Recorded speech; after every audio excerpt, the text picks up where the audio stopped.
morning, sir. Good morning.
Okay, good morning all of you. आज आपण सराव नमुना प्रश्नपत्रिका क्रमांक 10 पाहतोय पहा. प्रश्न क्रमांक 1 पुढीलपैकी असत्य विधान म्हणजे चुकीचे विधान कोणतं आपल्याला ओळखायचं आहे. ओळखा पाहू 4 पर्यायामध्ये कोणतं चुकीचे विधान आहे.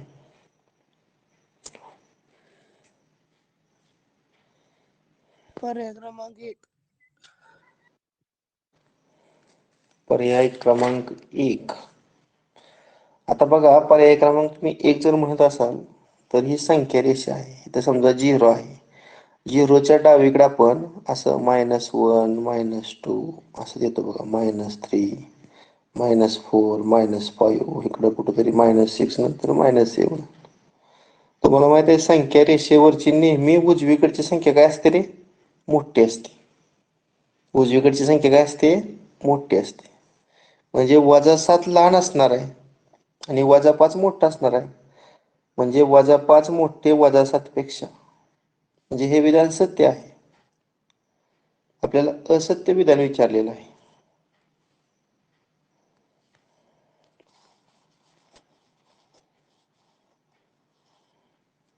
ऋण संख्येपेक्षा 0 मोठा असतो. म्हणजे पर्याय क्रमांक 2. हे विधान सत्य आहे रे.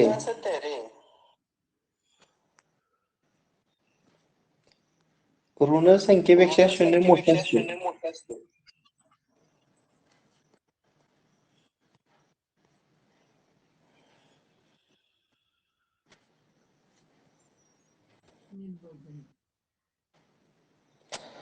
आता धनसंख्या ही 0 पेक्षा पर्याय मोठी क्रमांक असते. 4. म्हणजे हे सुद्धा विधान सत्य आहे. पर्याय क्रमांक 4. हे कसं शोधायचं पहा. -1/5 आणि त्याच्या बरोबर दुसरी संख्या आहे -1/4. आता यांचा जर तिरकस गुणाकार केला तर पहिल्या अपूर्णांकाचा अंश -1, दुसऱ्या अपूर्णांकाचा छेद 4. दुसऱ्या बाजूला पहिल्या अपूर्णांकाचा छेद दुसऱ्या अपूर्णांकाचा अंश. डावीकडचा तिरकस गुणाकार -4, उजवीकडचा तिरकस गुणाकार -5. मग अशी सांगितल्याप्रमाणे जर संख्या संख्या रेषेवर लिहिल्या तर -4 ही संख्या उजवीकडे असणार आहे. म्हणजे -4 हे -5 पेक्षा मोठं असणार आहे. म्हणजे पहिली जी अपरिमेय संख्या आहे, पहिली ऋण जो पूर्णांक आहे, अपूर्णांक आहे, तो मोठा असणार आहे. आणि इथं दिलंय पहिला अपूर्णांक लहान, म्हणून हे विधान असत्य आहे. याचं उत्तर आहे पर्याय क्रमांक 4. दुसरा, पुढीलपैकी कोणते गुणोत्तर ही एक अपरिमेय संख्या आहे?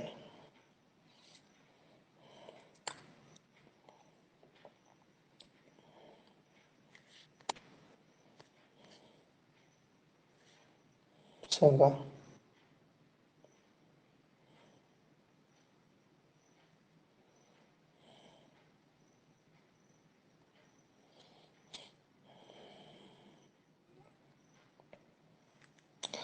तुम्हाला पाठ्यपुस्तकामध्ये हे 2 नंबरचं झाले बघा.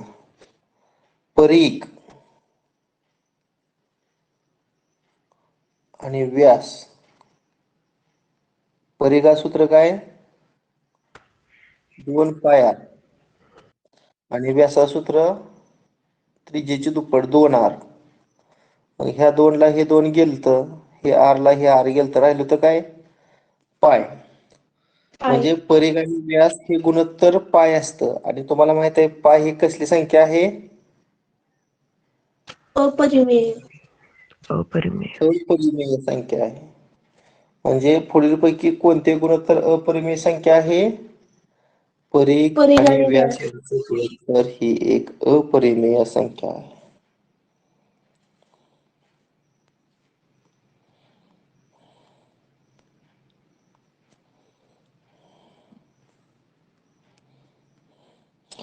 खालील आकृतीमध्ये ए आणि बी या 2 रेषा परस्परांना समांतर, पी आणि क्यू या 2 रेषा परस्परांना समांतर आहे. तर एक्स आणि वायच्या किमती शोधायच्या आहेत. सांगा काय येईल?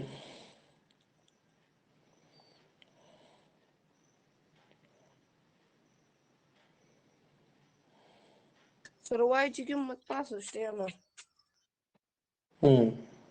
आणि एक्स ची अंतर कोण आहे तर म्हणलं पूरक कोण 180 वजा 65. बरोबर. म्हणजे किती वजाबाकी करणार? 115. 115. बरोबर. म्हणजे एक्स चे येते 115 आणि वाय चे ते 65. म्हणजे पर्याय क्रमांक 3. 3. बघा पुन्हा एकदा त्यानं सांगितले, स्पष्टीकरण सांगतो. हा 65 अंशाचा कोन आणि वाय हे 2 करिस्पॉन्डिंग अँगल्स आहेत, संगत कोन आहेत. म्हणजे वाय ची किंमत 65, 2 समांतर रेषांना छेदिकेने छेदले असतात तयार होणाऱ्या संगत कोनांच्या जोड्या एकरूप असतात. आणि एक्स आणि वाय हे आंतरकोनाची जोडी आहे. आणि आंतरकोन काय असतात? पूरक असतात. म्हणजे आंतरकोनाची बेरीज येणार 180. मग आपण वाय ची किंमत जर 65 भरली तर एक्स अधिक 65 बरोबर 180 होणार. एक्स बरोबर 180 वजा 65 आणि ही वजाबाकी किती येणार? 115 अंश. अशा पद्धतीने एक्स ची किंमत 115, वाय ची किंमत 65. 115 65 असा पर्याय क्रमांक 3 आहे.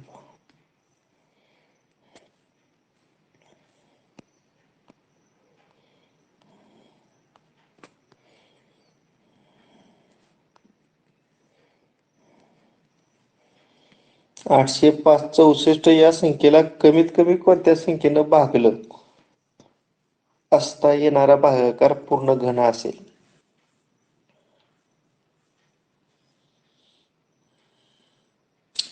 आता 864 ला जर 4 न भागलं, 4 दुनी 8, 4 एके 4, 4 सक 24. नाही, पूर्ण घनसंख्या येत नाही.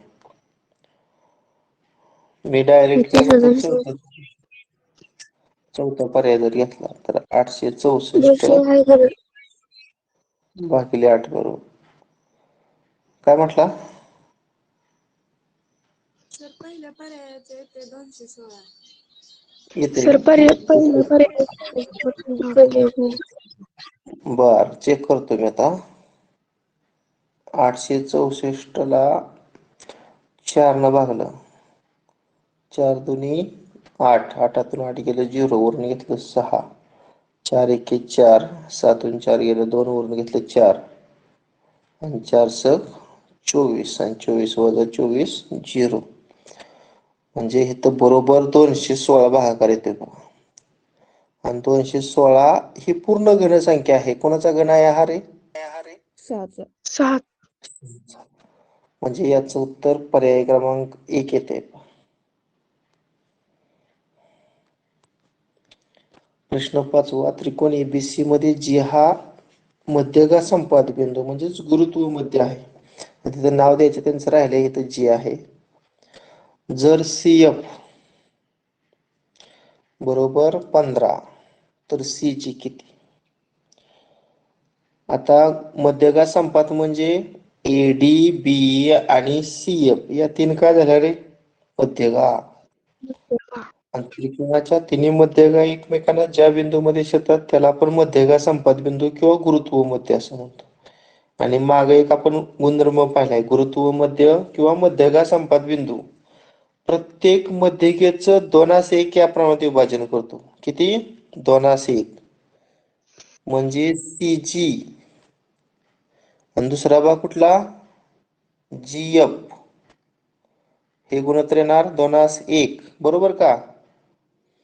CF या मध्यकेचं CG आणि GF या दोन भागात विभाजन झालं. ते दोन भाग 2:1 या प्रमाणात असणार.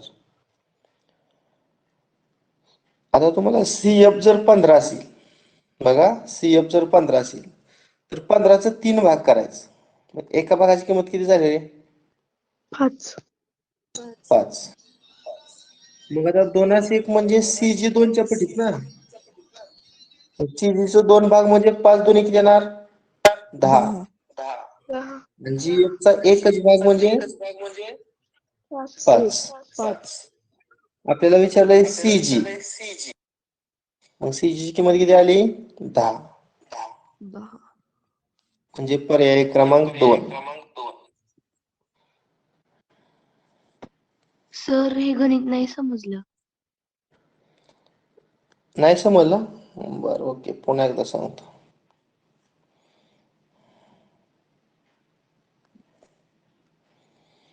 बघा, G हा गुरुत्व मध्ये आहे. गुरुत्व म्हणजे त्रिकोणाच्या तिन्ही मध्यगा एकमेकांना ज्या बिंदू छेदतात तो बिंदू. मग आता कोणकोणत्या मध्यगा आहेत? मी इथं मध्यगा तुम्हाला लिहून देतो. सांगा, पहिली मध्यगा कोणती रे? AD. AD. दुसरी मध्यगा कोणती? EB. B. आणि तिसरी मध्यगा कोणती? CF. CF. CF. आपण CF ही मध्यगा विचारात घेऊ. G हा गुरुत्व मध्य. मग गुरुत्व मध्य प्रत्येक मध्यकेचं 2:1 या प्रमाणात विभाजन करतो. म्हणजे CG आणि GF हे गुणोत्तर आहे 2:1. इथपर्यंत कळले का मला सांगा अगोदर? हो सर. हो सर. हा, आता आपण काय करूया सुरुवातीला, जे CG काढायचे ते X मानूया. मग GF किती सांगा? टोटल CF 15 आहे ना. मग 15तून X वजा केला तर किती येणार? 15 वजा X येणार. हे कळलं का? X आणि 15 15. हो. तुम्ही काय करा, मी बोलत असताना अनम्यूट राहा, म्हणजे इको येणार नाही. बोलायच्या वेळेस फक्त थोडा वेळ अनम्यूट व्हा, इतर वेळेस म्यूटच व्हा. ओके. आता मग CG ची किंमत मी X भरतो, GF ची किंमत 15 वजा X भरतो आणि उजवी बाजू 2/1. मग अशी मी तोंडी काढलं होतं, आता इथं स्पष्टीकरण दाखवतो. तिरकस गुणाकार केला तर X गुणिले 1 X. दुसरा तिरकस गुणाकार 15 गुणिले 2 30 वजा 2 गुणिले X 2X. मग आता 1x वजा 2x इकडे आल्यावर अधिक 2x होणार आणि त्या बाजूला फक्त 30 राहते. मग 2 आणि 1 3x बरोबर 30. मग x बरोबर 30 भागिले 3 10. आणि x म्हणजेच काय रे? CG. आणि त्या CG ची किंमत मला विचारली. कळलं का दाखल? हो सर. हो सर. ओके.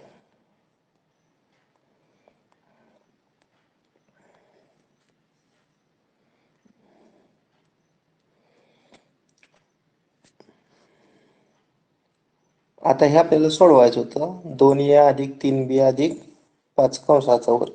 कोणतं विस्तार सूत्र वापरायचे येतं? A A अधिक B अधिक अधिक B C B कंसाचा अधिक वर्ग. C A अधिक चा A अधिक वर्ग. C कंस. a वर्ग A वर्ग अधिक B वर्ग C वर्ग अधिक C वर्ग C वर्ग अधिक B 2ab अधिक अधिक 2bc 2AB अधिक 2BC अधिक 2AC अधिक 2ac. 2AC. बरोबर. हे विस्तार सूत्र वापरायचं. मग 2a चा वर्ग सांगा. 4a ए वर्ग. वर्ग. पुन्हा 3b चा वर्ग 9b वर्ग. 9b square. पुन्हा 5 चा वर्ग 25. 25. 25. पहिल्या दोन पदाच्या गुणाकाराचे दुप्पट. बेत्रिक 6 6 दुणे 12 म्हणजे 12ab. 12ab. पुन्हा दुसऱ्या आणि तिसऱ्याचा गुणाकार दुप्पट करा. 3 15b 15b दुप्पट 30b. 30b. 30b. पुन्हा पहिल्या आणि तिसऱ्याचा गुणाकार त्याची दुप्पट. 20a. 5 दुणे 10 10 चे दुप्पट 20a. 20a.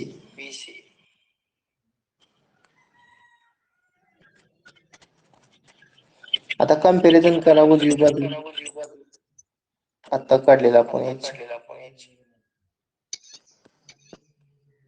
इथे 4a वर्ग आहे, इथे 9b वर्ग आहे, पर्याय क्रमांक 25 पर्याय क्रमांक 30 1. 20 हे भरायचं 12ab म्हणजे पर्याय क्रमांक 1 बरोबर. 12ab प्लस 30b कसं आलं? दोन पदाच्या गुणाकाराची दुप्पट केली रे. मगाशी आपण केलंय की. असं समजलं.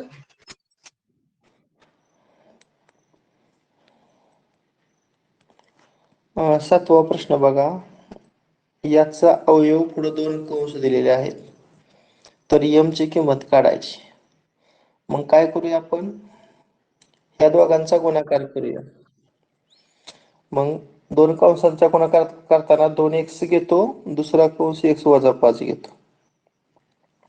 पहिल्या कंसातील अधिक 7 घेतो, त्याच्या जोडीला पुन्हा एकदा रिपीट दुसरा कंस. मग 2x गुणिले x 2x वर्ग 2x गुणिले 5 2 10. 10x 7 गुणिले x 7x 7x वजा 35. 35. मग 2x वर्ग 10 तून 7 गेलं 3x आणि मोठ्या 3. संख्येत आणि पुढे वजा 35. म्हणजे या 2 कंसांचा गुणाकार वरची त्रिपदी आली. आता याची तुलना याच्याशी करतो आपण. कोणाशी? 2x वर्ग 10x कुठलं घेतलं? हा 10x कुठलं घेतलं? एकच मिनिट सांगतो. काय केलं? दोघांचा गुणाकार केला ना आपण. म्हणजे कोणाचा 2x अधिक 7 चा आणि x वजा 5 चा गुणाकार. आता गुणाकार करताना अगोदर मी 2x घेतो आणि हा दुसरा कंस घेतो त्याच्या जोडीला. प्लस आता पहिल्या कंसातील राहिलेलं पद 7 घेतो आणि पुन्हा दुसरा कंस. आणि मग तुम्ही म्हटलं 10x. आता 2x न x ला गुणलं 2x वर्ग आलं. 2x न वजा 5 ला गुणलं तर वजा 10x आलं. कळलं का? पुन्हा 7 न हो x सर. ला गुणलं 7x आणि हे 7 ला पुन्हा वजा 5 ला गुणलं वजा 35. आलं लक्षात? हो सर. ओके. आता कंपॅरिझन करा आणि सांगा मला उत्तर. पर्याय क्रमांक 1. बघा पर्याय 2x क्रमांक वर्ग 2x वर्ग आहे. 3. हे तर माझं लिहायचं राहिले 35 पाहिजे होतं ना. 2x वर्ग वजा mx वजा 35 इथं शेवटी चुकून येईल.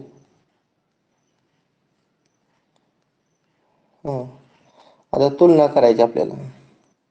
आता 3. 2 कंसांचा गुणाकार हा आहे आणि खाली त्याची तुलना. मग वजा 35 ला वजा 35 गेलं. पुन्हा ह्या x ला x गेलं, वजाला वजा गेलं म्हणजे m बरोबर काय राहिलं? 3 राहिलं. 3. म्हणजे पर्याय क्रमांक 1.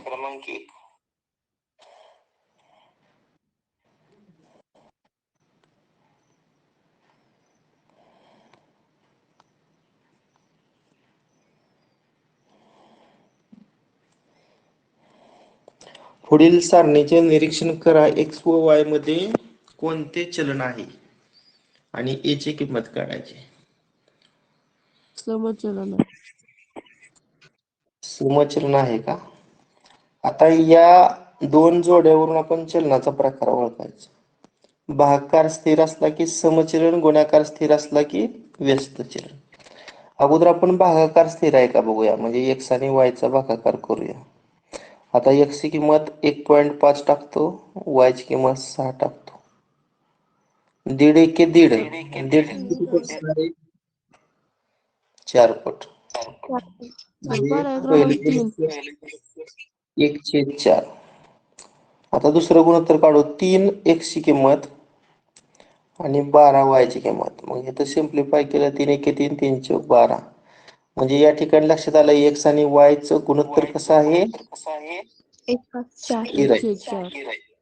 म्हणजे एक्स आणि वाय यांच्यामध्ये असणारे चलन समचलन आहे. तर आता पर्याय आपल्याला क्रमांक ए 3. ची किंमत काढायची. मग एक्स आणि वाय गुणोत्तर स्थिर. मग एक्स ची किंमत ए टाकली, वाय ची किंमत 10 टाकली आणि स्थिर किंमत आपल्याला ती 1/4, त्याच्याबरोबर 1/4 लिहिलं. मग 4 ए बरोबर 10, ए बरोबर 10/4 येणार आहे की नाही. मग 4 दुने 8 आणि 4 25. पर्याय मग क्रमांक समचलन आणि ए ची किंमत 2.5. पर्याय क्रमांक 3. 3.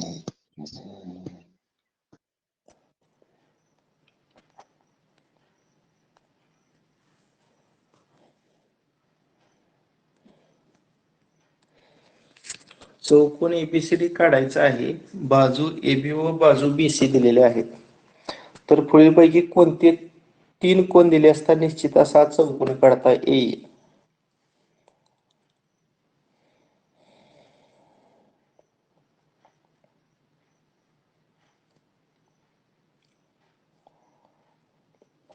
ए बी बीसी दिलंय. समजा बीसी तुम्हाला 6 दिलेला आहे आणि ए बी 4 दिले. म्हणजे जो चौकोन काढायचे त्याच्या 2 लगतच्या बाजू दिलेल्या आहेत.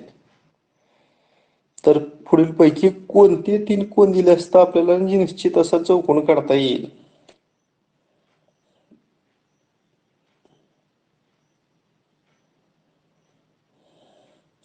चौकोन काढण्यासाठी चौकोनाचे कमीत कमी 5 घटक आपणास माहित असणे आवश्यक असते. त्यातील 2 घटक दिलेले आहेत, म्हणजे अजून 3 घटक माहित असले की आपण चौकोन काढू शकतो. मग आता पहिल्या 3 घटक दिले तर दुसऱ्या 3 घटक आणि तिसऱ्या 3 घटक, म्हणजे वरच्या 3 पैकी कोणताही एक पर्याय आपल्याला चालतोय. म्हणजे याचं उत्तर पर्याय क्रमांक किती येणार? 4 येणार.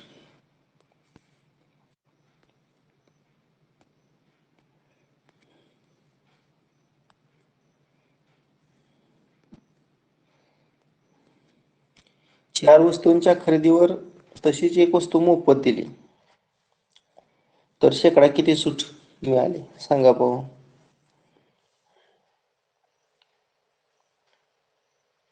25% पर्याय क्रमांक 2. 25%. कसं काढलं सांगा? एका वस्तूची किंमत 100 रुपये मानली.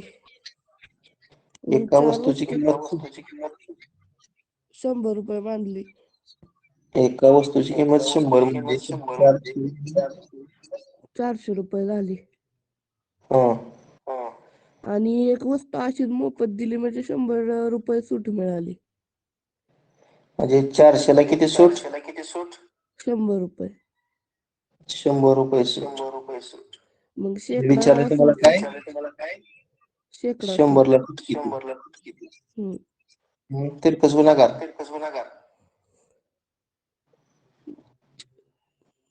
400 गुणिले x बरोबर 100 गुणिले 100.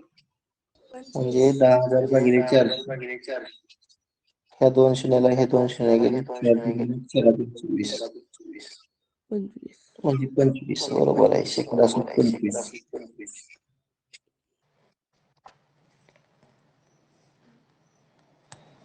प्रश्न क्रमांक 11.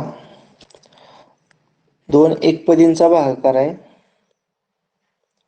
वजा 85 x चा घातांक 5 भागिले 5x घन. तर 5 न 85 ला भागतो. 5 एके 5, 5 एके 5, 6 7 8, 3 उरलं, 3 5 35 आणि 5 7 35 म्हणजे वजा 17 आलं पहा. आणि एक्सचा 5 आणि खाली एक्सचा 3 आहे, काय येईल रे? बेरीज 8. एक्सचा 5 आपण एक्सचा 3 आणि एक्सचा 2 असं लिहू शकतो का नाही? 8 येणार. मग ह्याला हे गेलं, एक्सचा दुसरा राहिला. त्याच्यातून 3 वजा करायचं, घातांकाने 2 येणार.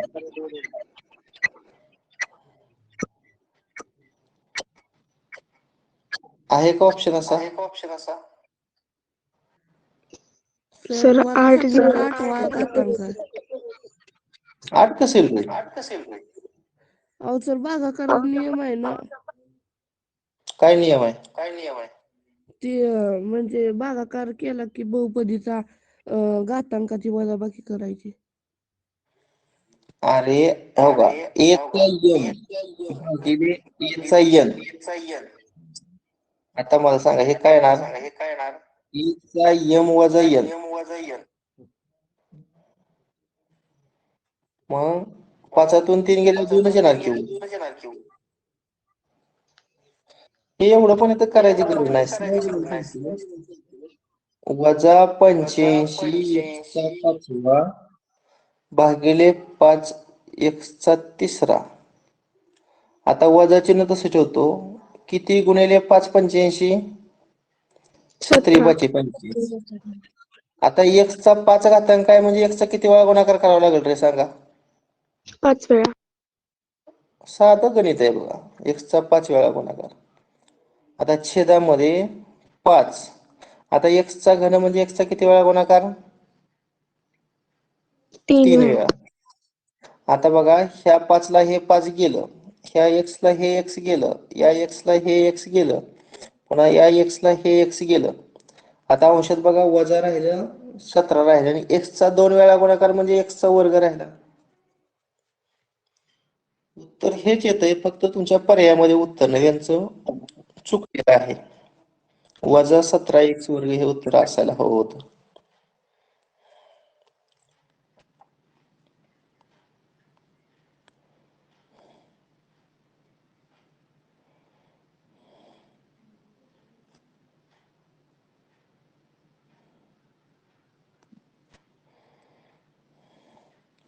एका वर्गात 24 मुले व 20 मुले आहेत. सर्वांच्या गुणाचे मध्यमान 68.5 असून फक्त मुलांच्या गुणांचे मध्यमान 66 आहे. तर मुलींच्या गुणांचे मध्यमान किती?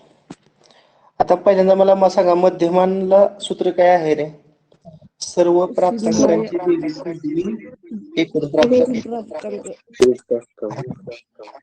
आणि मग सर्व प्राप्तांकाची बेरीजचं सूत्र सांगा तिरकस गुणाकार करून. मध्यमान गुणिले एकूण प्राप्तांक. सर्व प्राप्तांकाची बेरीज बरोबर मध्यमान गुणिले एकूण प्राप्तांक. मग मला काय करायचे? 24 बॉयज आणि 20 गर्ल्स आहेत बघा. अशी एकूण किती झाली? 44 झाली. मग या 44 विद्यार्थ्यांच्या गुणांची मला करायची बेरीज. कशी करता येईल सांगा?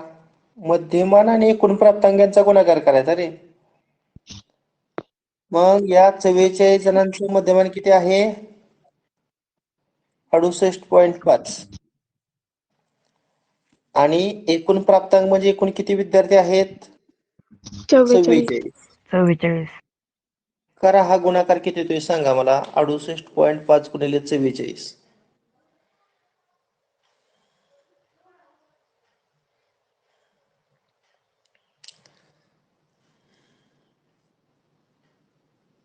हा गुणाकार 3014. बरोबर 3014. 3014 गुणाकार येते. आता फक्त बॉयज घेऊया. बघा मुलांच्या गुणांचे मध्यमान दिले. मग आपण जी मुलं आहेत 24 बॉयजच्या गुणांची आपण करतोय आता बेरीज बघा. 24 बॉयजच्या गुणांची करतोय आपण बेरीज. कशी करणार सांगा? मध्यमान गुणिले 24. मग आता 24 मुलांच्या गुणांचं मध्यमान 66 आहे आणि प्राप्तांक म्हणजे एकूण मुलांची संख्या आहे 24. करा हा गुणाकार. 66 गुणिले 24.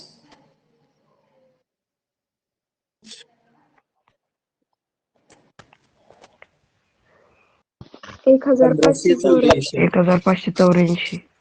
हा, आता मला काय करायची, मुलींच्या गुणांची बेरीज. मुली किती आहेत? 20. मुलींना मी गर्लच जी म्हणतो. 20 मुलींच्या गुणांची बेरीज मला काढायची. मग कुणाची वजाबाकी केल्यावर 20 मुलींच्या गुणांची बेरीज येईल रे? 44 जणांची बेरीज. हा, एकूण बेरीज 44 जणांच्या गुणांची आणि वजा 24 मुलांची बेरीज. आणि ही वजाबाकी करून बाकी किती? 3014 मधून 1584 जर वजा केलं 1430. हा, आणि मग आपल्याला काढायचे मुलींच्या गुणांचं काय काढायचे? मध्यमान. किती मुली आहेत? क्रमांक 4. 20 मुलींच्या गुणांचं मध्यमान. मध्यमान सूत्र काय? 20 मुलींच्या गुणांची बेरीज आणि भागिले एकूण मुलींची संख्या. मग या शून्याला हा शून्य गेला. बे 7 14, बे 1 बे, 10 1 0 10, बे 5 10, 71.5. पर्याय क्रमांक 4. हा, पर्याय क्रमांक 4. समजलं का हे? हो सर. हो सर.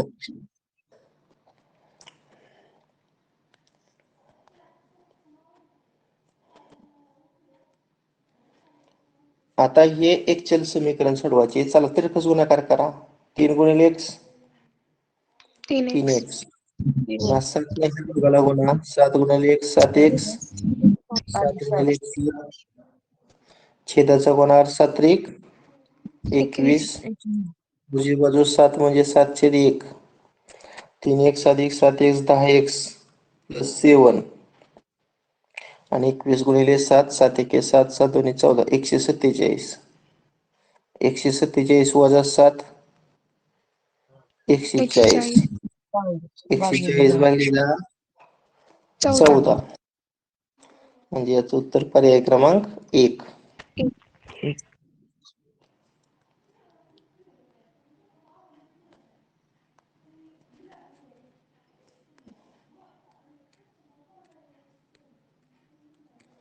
दिलेल्या आकृतीमधील त्रिकोण कोणत्या कसोटीनुसार एकरूप आहे सांगा. हा कोण आणि हा कोण एकरूप आहे? हे दोन्ही त्रिकोणाचे सामायिक भुज आहे. हा कोण आणि हा कोण एकरूप आहे. कोण बाजू कोण, बरोबर आहे. कोण त्याच्या लगतची बाजू आणि त्याच्या लगतचा कोण. कोबाको कसोटीनुसार डावीकडचा त्रिकोण उजवीकडच्या त्रिकोणाशी एकरूप असेल.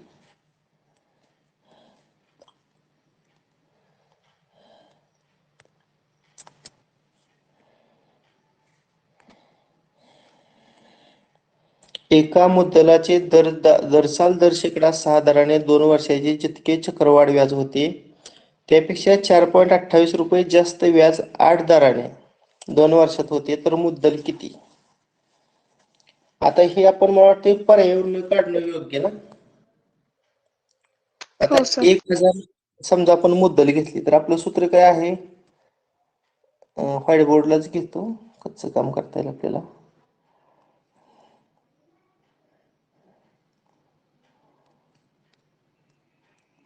ओके, समजा आपण चक्रवाढ व्याजाला रासच सूत्र सांगा. पी कंसात 1/1 अधिक r/100 कंसाचा घातांक किती? n. समजा आपण पर्याय पहिलाच घेतला 1000. पी ची किंमत 1000 टाकतो. उजवी बाजू 1/1. r म्हणजे सुरुवातीला व्याजदर 6 घेतला आणि 2 वर्षाचं विचारलंय ना, म्हणजे n ची किंमत 2. आता हे जर सोडवलं तर इथं 1000 इथे किती भाग होतो रे? 2 6 2 5 10 शून्याला 0. तिरकस गुणाकार 50 1 50. दुसरा तिरकस गुणाकार 3 1 3 आणि 50 आणि 3 53. छेदात 50 1 50 कंसाचा वर्ग.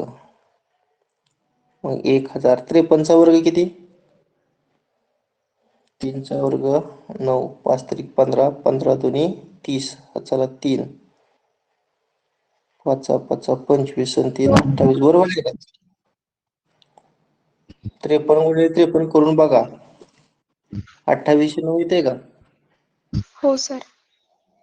आणि हो सर. 5 पन्नासचा वर्ग करताना एका शून्याचं 2 शून्य आणि 5चा वर्ग 25. आता या 2 शून्याला हे 2 शून्य गेलं.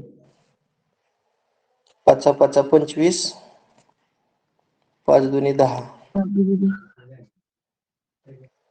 5 एके 5 जातोय का भाग? 5 5 25, 3 शून्य 30, 5 36, पुन्हा 5 एके 5 राहिले 4, त्यावर घेतलं 0, 5 8 40. आता बघा 2 8 16, हा चला 1, 2 1 2 3, 20 12 चा 1, 2 10 आणि 11. 1100 280.9. आ काय म्हटला?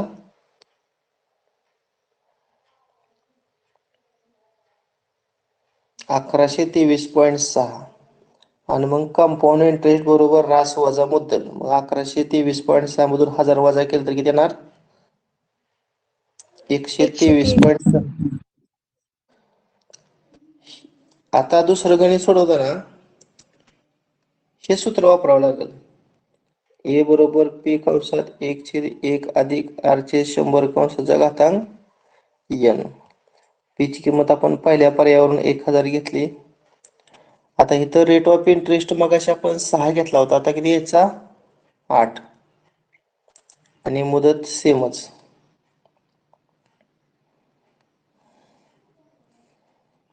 मग 1000, 4 दुने 8, इथे 4 दुने 8, 4 25. मग 25 अधिक 2 किती? 27 आणि छेदामध्ये 25 आणि कंसाचा वर्ग. 1000, 27 चा वर्ग किती रे? 729. 729 आणि 25 चा वर्ग म्हणजे 25 गुणिले 25 करतो. 25 एके 25, 25 चोक 100 0. 600. पुन्हा 5 5 25, 5 8 40. मग आता इथं 5 एके 5, 5 एके 5, 2 2 22, 5 चोक 20, 2 9 29, 5 5 25, 4 0 40, 5 8 40. मग 8 गुणिले 145.8, 8 8 64, 5 6, 8 45, 6 46, 4, 8 चोक 32 आणि 4, 32 अधिक 4 36, चला 3, 8 1 8 3 11, 1166.4. आणि मग कंपाऊंड इंटरेस्ट काढू. 1166.4 मधून 1000 वजा केलं तर 166.4 येते. आता मगाशी किती आलं तरी? 123.6 आणि ते 166.4. आता या दोघांची वजाबाकी 4.28 येतच नाही ना, जास्त वाटते मला. बाकी सर 42. 166.4 मधून किती वजा करायचं? सर 42.8 येते. कुठं? वजाबाकी वजाबाकी 42. 123.6 करून बघूया. 14तून 6 गेलं 8, 1 4 गेलं 2, 42.8. पण ही वजाबाकी किती यायला हवी होती? त्यांनी सांगितले त्यापेक्षा 4.28 जास्त, म्हणजे वजाबाकी 4.28 यायला पाहिजे ती. मग ही येत नाही. असं सगळं तुम्हाला पर्याय व्हेरीफाय केलं तर या ठिकाणी दुसरा पर्याय जो होतोय बघा, मुद्दल जर 10,000 घेतली का नाही तर त्या 2 चक्रवाढ व्याजातला फरक 4.28 येतोय. ते तुम्ही करा, वेळ नको ते घालवाय करण्याचा, गणिताला आपला जास्त वेळ जाईल.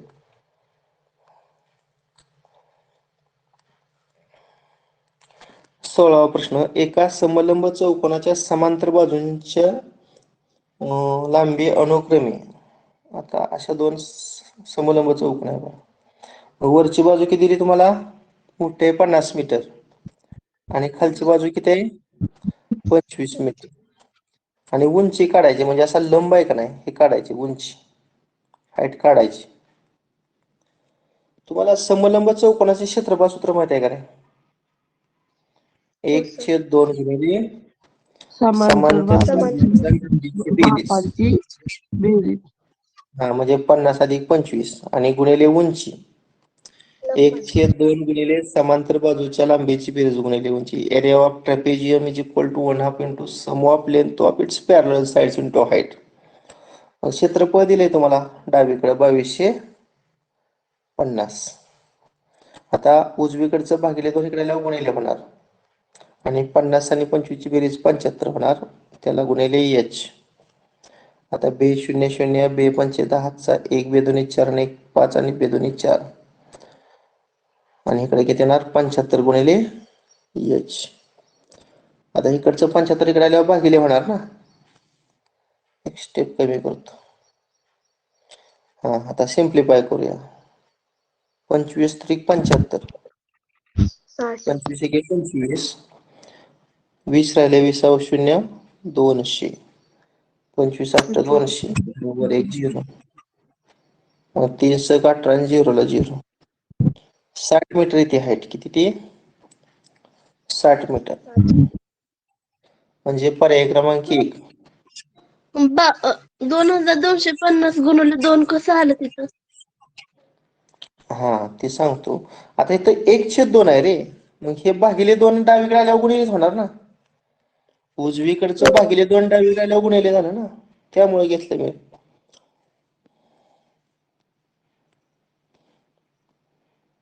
ओके. प्रश्न क्रमांक 17. वृत्तचितीच्या तळाची त्रिज्या दुप्पट केली तर घनफळ किती होईल?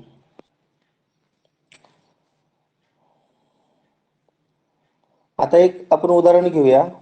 सुरुवातीला त्रिज्या मी 2 घेतो. त्रिज्या किती घेतो 2. आता आपल्याला घनफळ विचारले. आता पहिल्याचं घनफळ आणि दुसऱ्याचं घनफळ हे गुणोत्तर काढूया. आता घनफळाचं एकच सूत्र कुठलं रे? पाय रेडियस. आणि खाली पण तेच लिहितो. फक्त मी काय करतोय, त्रिज्या वेगळी घेतो. पहिल्याची त्रिज्या r1 घेतो, दुसऱ्याची r2 घेतो. आता मी ह्या पायला हे पाय घालवलं समजा, ह्या h ला हे h घालवलं, आपल्याला फक्त त्रिज्येशी मतलबी आहे. आता पहिल्याची त्रिज्या मी 2 घेतोय बघा, म्हणजे 2चा काय होणार वर्ग, आणि त्याची त्रिज्या दुप्पट केली म्हणजे 2ची दुप्पट त्रिज्या किती होणार 4. मग 4चा वर्ग केला, मग वरचा 2चा वर्ग 4 आणि खाली 4चा वर्ग 16. मग इथे 4 1 4 4 1 16 म्हणजे v1 छेद v2. v1 म्हणजे पहिल्या वृत्तचितीचं घनफळ आणि v2 म्हणजे दुप्पट त्रिज्या केलेल्या वृत्तचितीचं घनफळ. मग तिरकस गुणाकार केला तर v2 गुणिले v2 आणि 4 गुणिले v1 म्हणजे नवीन वृत्तचितीचं घनफळ जुन्या वृत्तचितीच्या घनफळाच्या चौपट आलं बघा. चौपट म्हणजे पर्याय क्रमांक 2. समजतंय का? हो सर. हो सर. हं.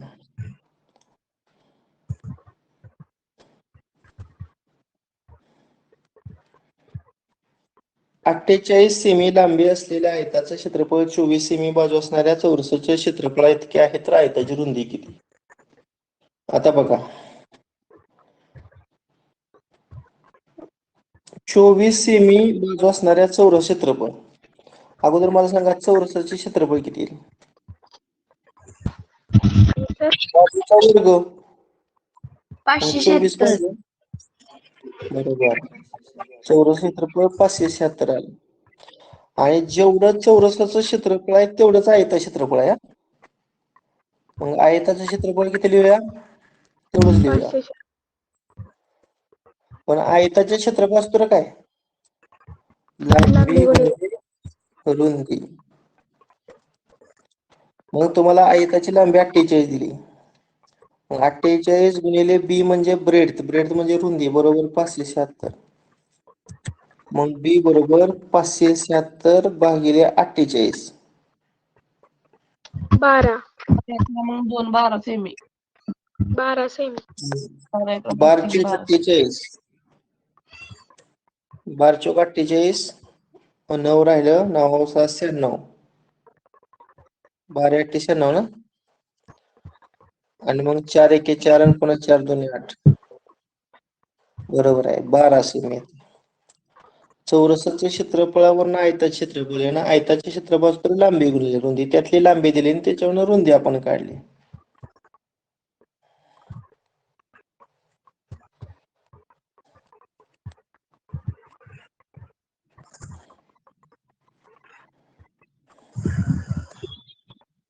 हा, जीवा एबी आणि जीवा बीसी एकरूप आहे, म्हणजे ही जीवा आणि ही जीवा एकरूप आहे. डीसी हा वर्तुळाचा व्यास आहे, केंद्रातून जाणारे जीवा म्हणजे व्यास. एओडी कोण विचारलाय? हा, तुम्हाला एक गुणधर्म लक्षात असेल बघा, एकरूप जीवा वर्तुळ केंद्राशी एकरूप कोण तयार करतात. बघा, जर एकाच वर्तुळाच्या दोन जीवा एकरूप असतील तर त्या जीवांनी केंद्राशी केलेला कोण एकरूप असतो. एबी न केंद्राशी केलेला कोण एओबी आणि बीसी न केंद्राशी केलेला कोण बीओसी सारखा असेल. मग एओबी जर 65 असेल तर बीओसी सुद्धा काय असणार? 65च असणार. पहा सर मग आता पर्याय क्रमांक 50. चेक करूया आपण. आता हे जे तीन कोण आहेत का नाही, एओडी, एओबी आणि बीओसी, हे तिन्ही केंद्रीय कोण रेषी जोडीतील कोण आहेत. आणि रेषी जोडीतील कोणाची बेरज किती असते? 180. मग एओडी अधिक एओबी 65 अधिक बीओसी 65 आणि ह्या तिघांची बेरज येणार 180. अशा पद्धतीने एओडी 65 अधिक 65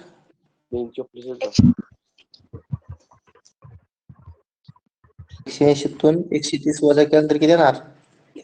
50. पर्याय क्रमांक 2.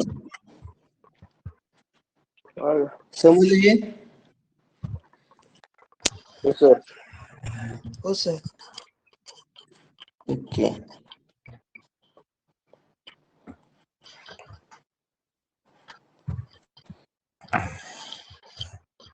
शेवटचं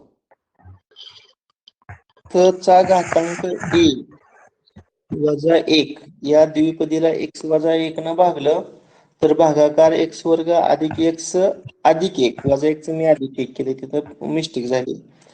तर a ची किंमत विचारलेली आहे. तो सांगता एकच सोडवायचं.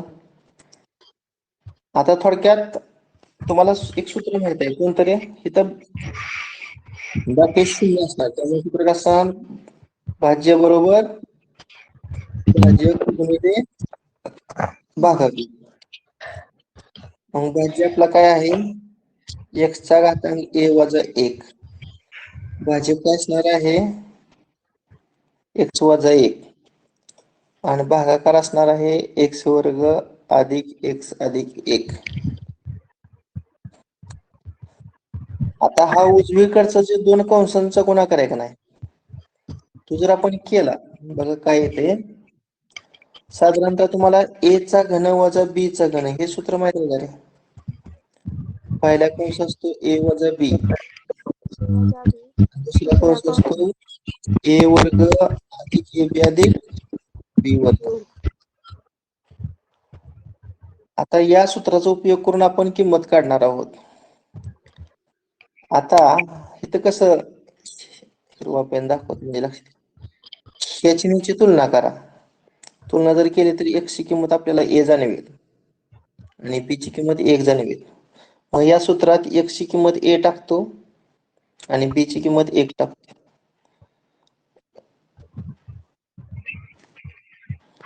मग काय होणार सांगा? a च्या जागेवर x लिहितो, उलट झालं माझ्याकडे. a बरोबर x लिहितो. मग सांगा a चा घन म्हणजे x चा घन, b चा घन म्हणजे x चा घन एकच. आता a वजा b म्हणजे x वजा 1 पहिला कंस पूर्ण, a वर्ग म्हणजे x वर्ग, a गुणिले b म्हणजे x गुणिले 1 आणि b वर्ग म्हणजे 1 चा वर्ग. आणि हेच तुम्हाला दिसत असेल उजव्या बाजूला आहे का? हे सेम आहे का नाही बघा. पहिला कंस x वजा 1, दुसरा कंस x वर्ग अधिक x अधिक 1, बरोबर का? हो सर. म्हणजे हे दोन कंस याचे फॅक्टर्स आहेत, x घन वजा 1 चा. मग हे तर x घन वजा 1 लिहितो आता ह्या दोघांची कंपॅरिझन करून याची किंमत आपण काढू शकतो. सांगा याची किंमत काय येईल? एक इथं घातांक 3 3 आहे, इथं घातांक आहे, म्हणजे ए बरोबर काय येते? 3. पर्याय क्रमांक 4. आज आपण शेवटची सराव नमुना प्रश्नपत्रिका पाहिली बघा, विषय गणिताची. तर उद्यापासून आपण बुद्धिमत्ता विषयाला सुरुवात करतो. आज तारीख किती आहे? 9 9. 9. म्हणजे आपल्या 10 प्रश्नपत्रिका 10, 11, 12, 13, 14, 15, 16, 17 आणि 18 बरोबर 18 तारखेपर्यंत आपल्या 3 आणि 3, 6 आणि 1, 9 होते ते. एका दिवशी 2 घेऊया, म्हणजे आपल्या बुद्धिमत्तेच्या पण 10 पूर्ण होतील. आणि 19 तारखेला तुमची NMS ची फायनल एक्झाम आहे. आता मी माझ्या शाळेची सर्व विद्यार्थ्यांची रिसिप्ट कालच डाउनलोड केली. तुम्ही पण तुमच्या शाळेतील मुख्याध्यापक किंवा विभाग प्रमुख जे असतील तुमचे NMS चा विभाग पाहणारे, त्यांच्याकडून रिसिप्ट उपलब्ध करून घ्या. कालपासून रिसिप्ट निघायला सुरुवात झालेली आहे. तुम्ही पण रिसिप्ट काढू शकता, पण तुम्हाला शाळेचा एवढाच नंबर माहीत असतो, परंतु त्या एवढ्यासाठी एक पासवर्ड असतो, तो शाळेलाच फक्त माहीत असतो ज्यांनी फॉर्म भरलेला आहे त्यांना. त्यामुळे तुम्हाला स्वतःचा रिसिप्ट काढता येणार नाही. मग तुम्ही तुमच्या विभाग प्रमुखांना फोन करा किंवा शाळेत तास चालू असतील तर तासाच्या वेळी सरांना सांगा आमचं रिसिप्ट सर आम्हाला द्या, जेणेकरून तुमचं परीक्षा केंद्र किंवा तुम्ही विद्यार्थी कोण कोण जवळ आलाय हे परीक्षा क्रमांकावरून आपल्याला शोधता येईल. चालेल, बस करूया. Okay, bye. Bye sir. Bye sir.